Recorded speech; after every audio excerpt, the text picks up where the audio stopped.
Hey everybody. Hey, it's Brad here, and I'm going to do another Hot Wheels theme painting tonight. And the one I decided to go with, I kind of wasn't inspired. I usually have just going constantly ideas, and I kind of have gotten out of that a little bit, slowed down some. So I came in tonight and thought, well, let me look at the Hot Wheels that I have and see if one of them inspires me a little bit. And so that's what happened. This one I have had for a little while. So if you're ever in Walmart, Meijer, some of these stores, and you see, you might see me in there. I'm always in the toy section looking at Hot Wheels and stuff like that. So if you see me, say hi. And I'll say hi back to you,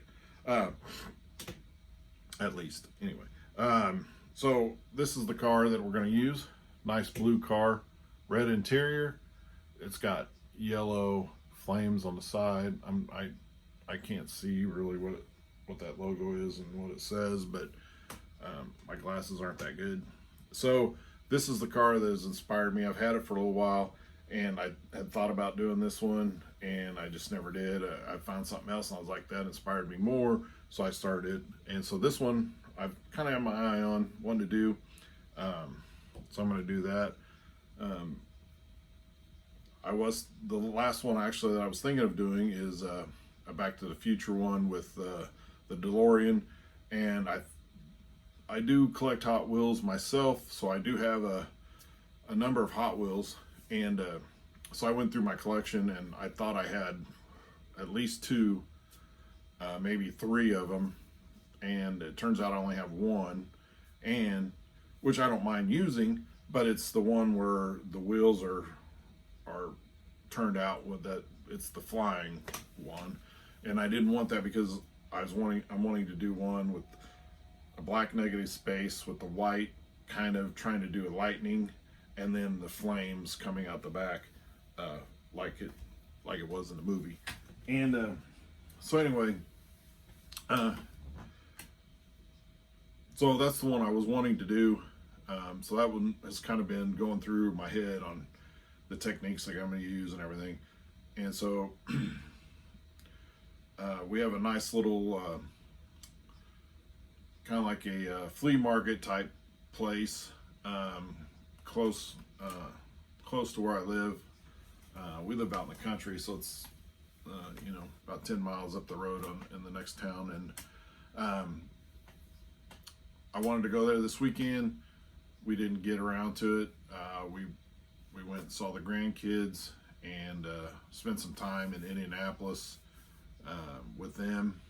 Went to the Children's Museum, which if you're ever in the Indianapolis area and you have kids, take them to the Children's Museum.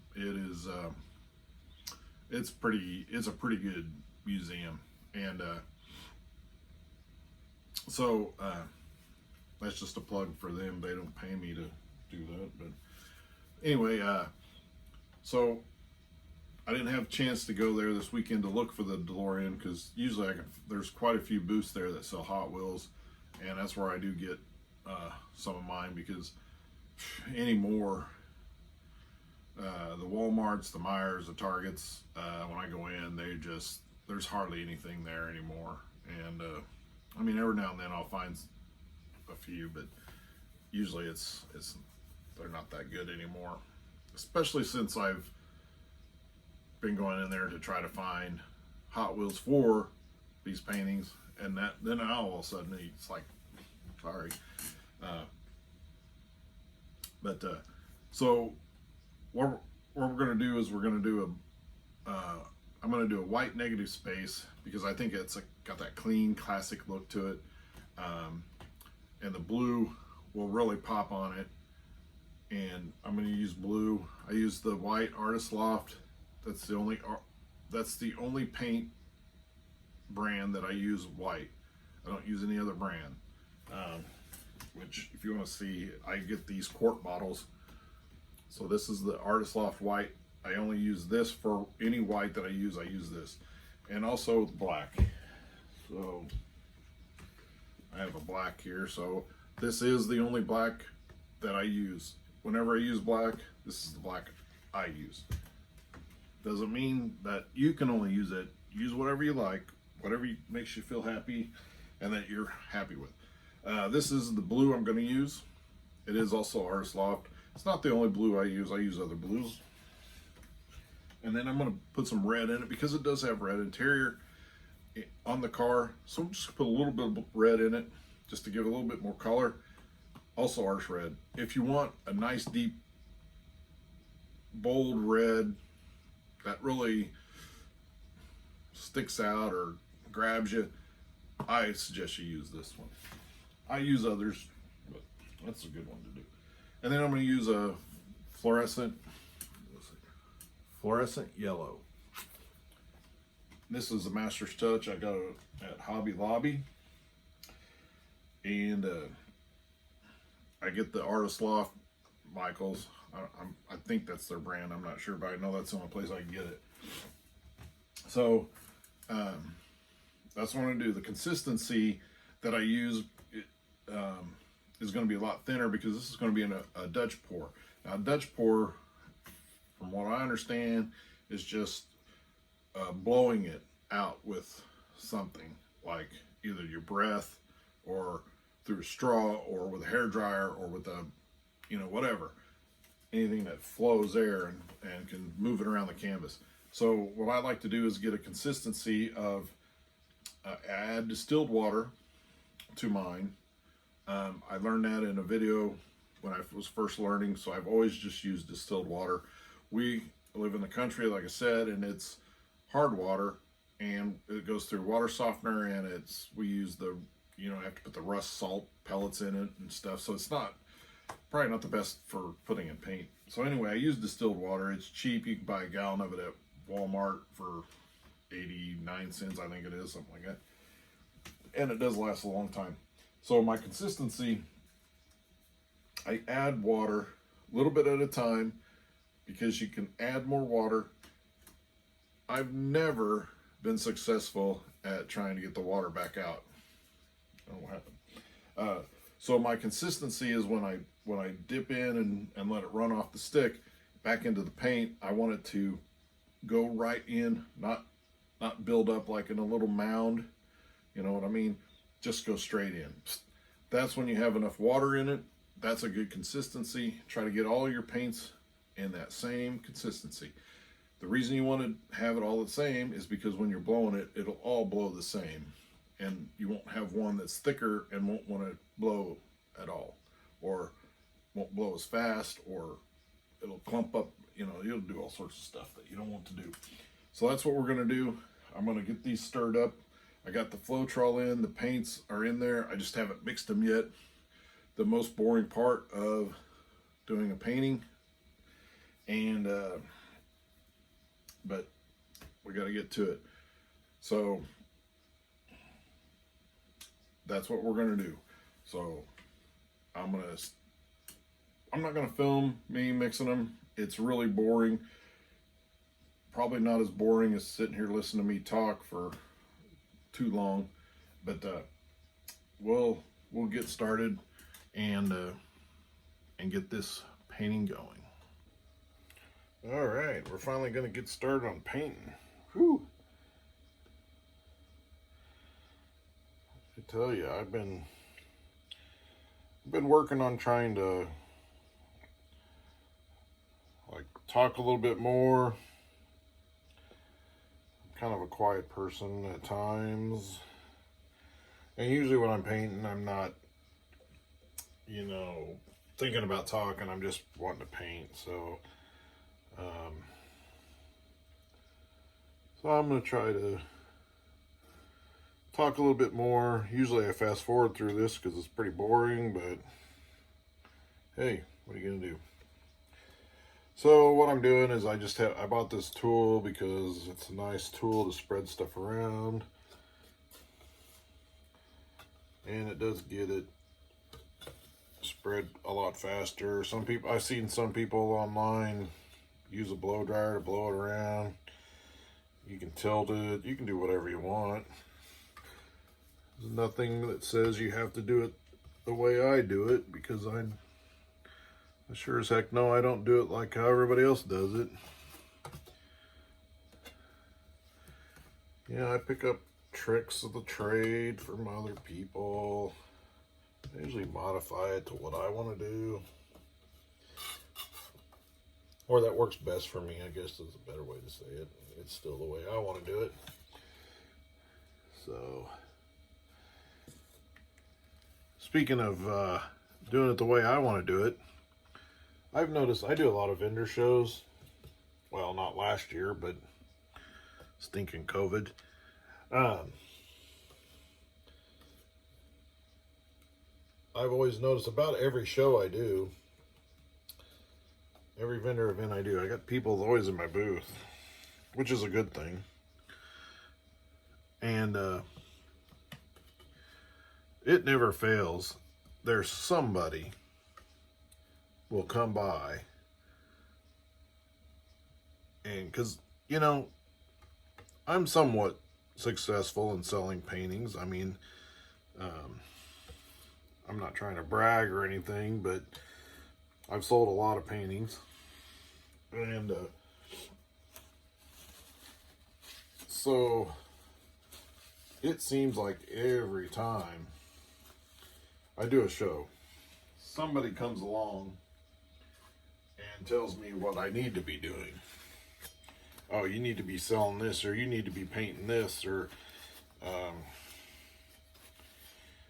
you know, and at first I was like, oh, yeah, and then I basically kind of got like, I just agree with them, and then I'm like, I'm going to do what I want to do.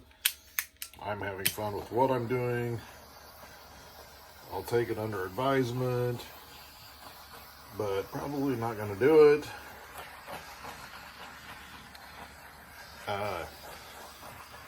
I use this when I get this first coat down, and I know it looks like crap, but I always blow the air bubbles out. I heard somebody I watched one time did that, and they explained why. It takes out the air pockets, blows them out, so then when you are doing your thing, they won't come up later. And it seemed like a pretty good thing to do, and I've just always done it since then. So if you don't want to do it, don't do it. If you want to do it, do it. I do it. All right, so I'm going to go this way, and I'm going to do more blue here, and then a little bit of red, and then I'm going to try to do the yellow down the middle, and then I'm going to try to embellish it into some flames. So I did mix a little bit more blue than the rest of them, but I want to get a good amount in there. Down here. And I think I'm just going to put the red on the outer skirts of it. I don't know if I want that much, but we'll take it. And then for right now, I'm going to do the yellow down the middle.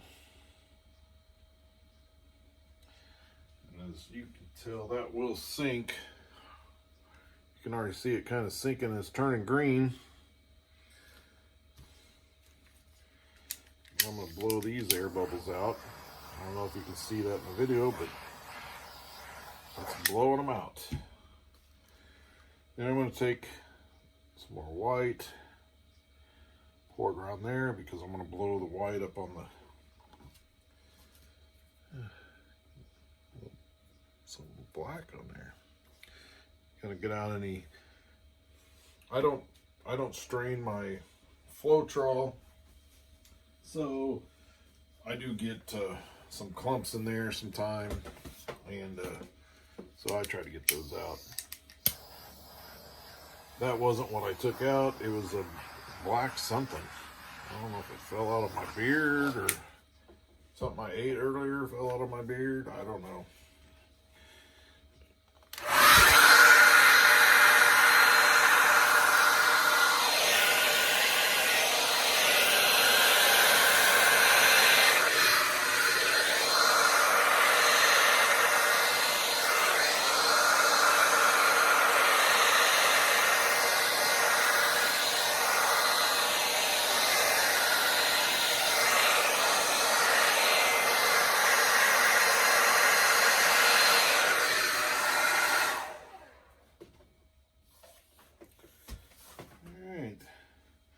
So as you can tell, and I should have known that yellow and blue is going to turn green. I really don't have that much of a problem with it, but that's not really what I wanted that much. But as you can see, the yellow did stick around a little bit.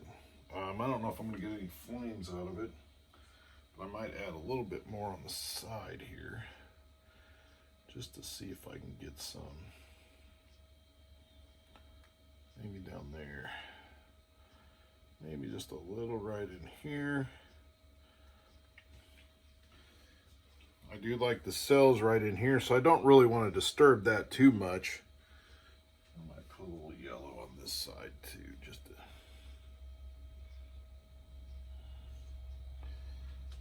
get it out there. Get my trusty straw.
Yeah, I got paper towels all over the place here, so I'm just trying to make a little flame out there like that.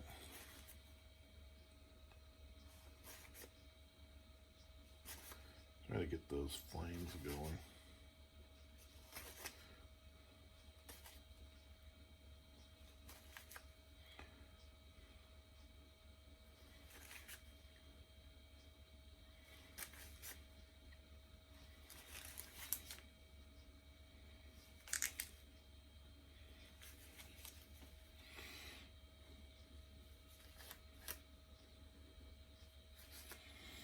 And the yellow and white's going to be kind of, so that's why I drag a little paint through there, a little other color through there, just to get it, so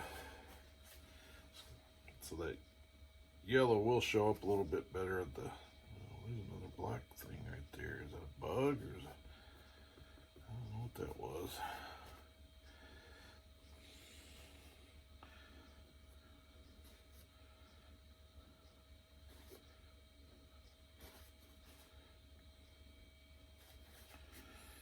I do like making these little embellishments like that.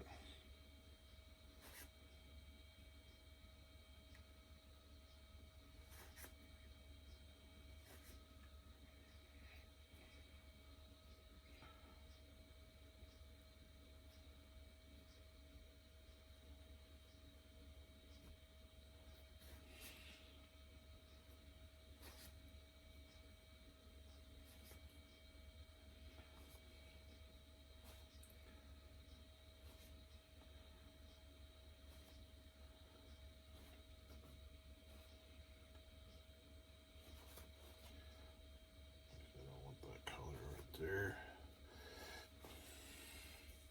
What you can do is, I got paint on the bottom, I'm just going to kind of cover that up. I don't really want it right there, especially just sticking out there.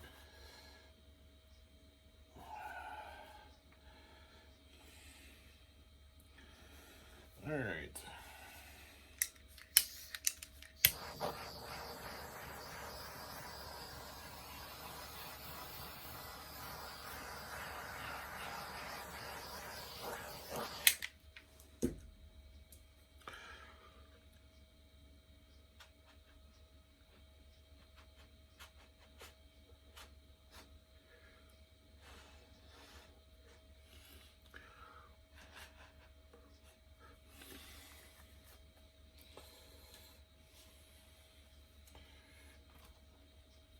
So,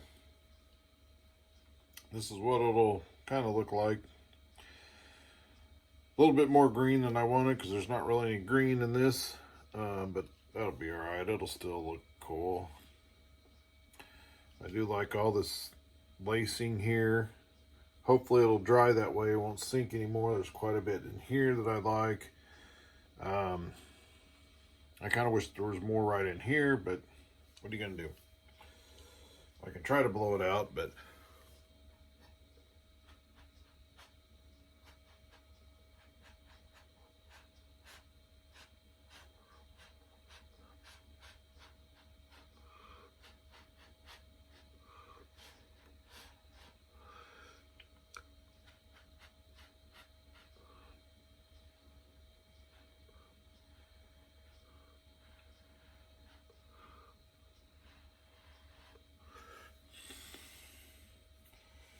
got a little bit in there, but not a whole lot.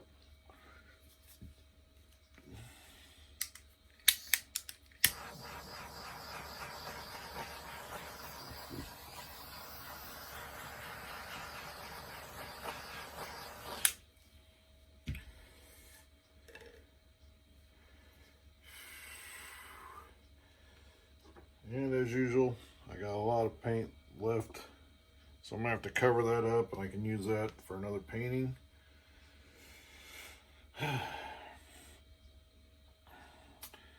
Yes, I wasn't thinking that the yellow and the blue would really make green.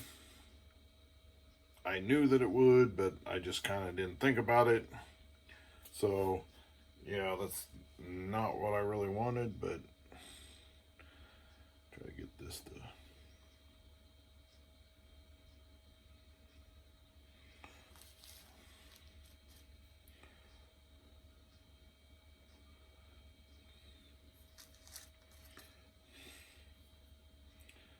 get some really long ones here.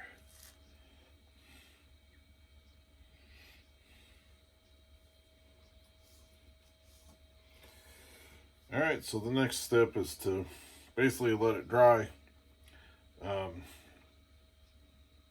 There are a lot of people that say you should never resin unless it's fully cured.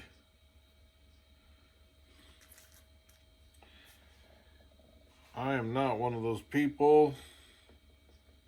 I probably should be, but probably because I just don't have any patience. I want it done. I got a show actually coming up this weekend. If anybody's in the area, I am from Indiana, so I will be in Kokomo at the event center Saturday and Sunday. This Saturday and Sunday. So if you're in the area and you want to stop by, I would definitely encourage you to do that. Come by my booth and say hi, and I would love to meet some people out there that are actually watching me ramble on these videos. So yeah, definitely do that. So like this, I would want this. This is I'm filming this on a Monday. My event is Saturday. This will dry, probably be dry by tomorrow, the next day at the latest, and then I will probably resin it by at least Wednesday night, and it'll be ready to go for the show on Saturday. So I know it might be wrong, but hey, that's just how I am. So it is what it is, and I really hate that saying, but you know, it is what it is. So we'll come back in a few days and resin this puppy and get the car in there, and then we'll have it ready for the show on Saturday.